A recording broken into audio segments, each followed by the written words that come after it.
Ever since the days of the courrier de bois, when Frenchmen ventured deep into the Canadian wilderness, there had been country marriages between European men and indigenous women. As a result, there was and still is a large contingent of people in Canada with mixed parentage and a unique cultural identity. These people of mixed parentage became known as the Métis. However, they were also known as the Bois Brûlés, meaning burnt wood, which referred to their darker skin colour. The majority of Métis children were born to Cree or Ojibwa mothers, with English, Scottish or French fathers who were usually fur traders or retired Hudson's Bay Company employees. Métis is a Creole dialect that comprises of a mixture of French and Cree, which emerged in the early 19th century as a main language of the Métis people. The Bungi dialect was spoken by Red River Métis with Scottish ancestry in present-day Manitoba. This incredible dialect was influenced by a whole plethora of languages: French, Cree, Ojibwa, Gaelic, Orcadian Scots, and Norn. Sadly, the Bungi dialect is now potentially extinct. Their way of life was a fusion of European and indigenous cultures and customs. The Métis were semi-nomadic, living in settlements on the edge of forested land during the winter, before following and hunting the bison herds across the prairie during the summer and autumn. The elderly and sick were left behind in the settlements to take care of their crops. Canada's three prairie provinces of Alberta, Saskatchewan, and Manitoba were where most of the Métis lived by 1800. These areas were dominated by huge open grasslands and aspen parkland, which was ranged by massive herds of North American bison.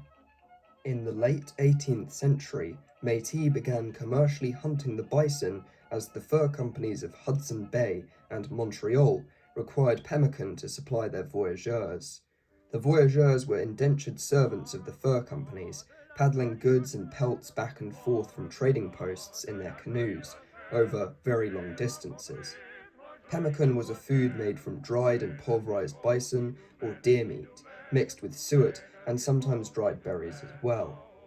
It could be safely eaten months or even years after it was made, making it the ideal trail food, also being very calorically dense. To make the pemmican more palatable, it was sometimes added to a soup or stew.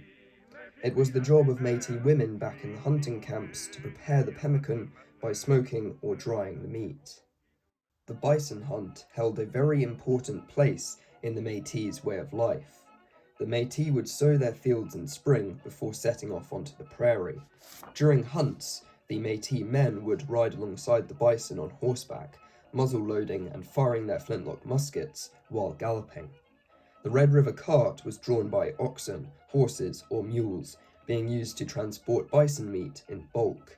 The hides and meat were then processed by the women back in the camp. When the bison population in the Red River region dwindled in the early 19th century, partly due to their own commercial hunting, the Métis hunters were forced to venture further west in search of more bison herds. These hunts brought the Métis into contact with more First Nations people, often with fatal consequences. In the July of 1851, in the present-day US state of North Dakota, the Métis fought their greatest battle against the Sioux. The Sioux, bison hunters themselves, harassed Métis hunting parties. The Battle of Grand Coteau was the largest and most dramatic of these engagements between the Sioux and Métis. Under Chief Medicine Bear, a staggering 2,000 Sioux warriors lay siege to a Métis camp for 2 days. The Métis, numbering less than 100, circled their Red River carts and dug rifle pits to protect them. A French missionary called Father La Flèche, who had been accompanying the Métis, was present during the battle. He encouraged his Métis companions, fellow Christians, by holding up a crucifix during the course of the battle. After 65 horses and 15 to 80 warriors were killed, the Sioux withdrew in the belief that the Métis had been protected by the Great Spirit. In reality, it was the clever defensive strategy of the Métis, along with their firepower, which had saved them from being overrun. Miraculously, only one Métis defender was killed during the whole battle. The Red River Jig is an icon of Métis culture, harking all the way back to the 1830s. It combined aspects of European and Native American dancing, being accompanied by the fiddle tune of a Scottish reel. Of course, fiddles were rare and expensive instruments on the Canadian frontier, so the Métis often made their own fiddles out of any available materials.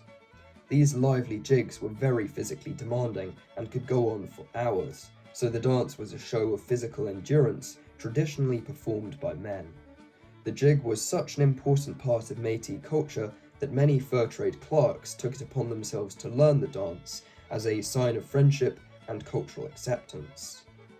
The Métis' way of life was dependent on the fur trade, particularly the company's demand for pemmican. In the 1840s, with the decline of the beaver trade and so also the demand for pemmican, the Métis adapted to the rising demand for bison robes. However, when the bison were pushed to the brink of extinction in the second half of the 19th century, a period of huge upheaval for the Métis began. They were not considered Canadian citizens or treaty Indians, which meant they were forced to assimilate into Canadian society or squat on Indian reservation land, scratching out a living for themselves. With the bison hunt gone, largely as a result of their own doing, the Métis became reliant on farming and wage labour, often struggling with poverty.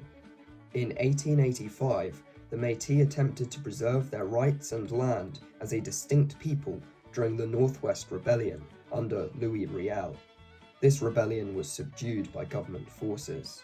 In its aftermath, the Métis were further marginalised and had to fight even harder to maintain their identity. However, Métis culture is still going strong in the 21st century, and over 600,000 people identified themselves as Métis in Canada in 2021.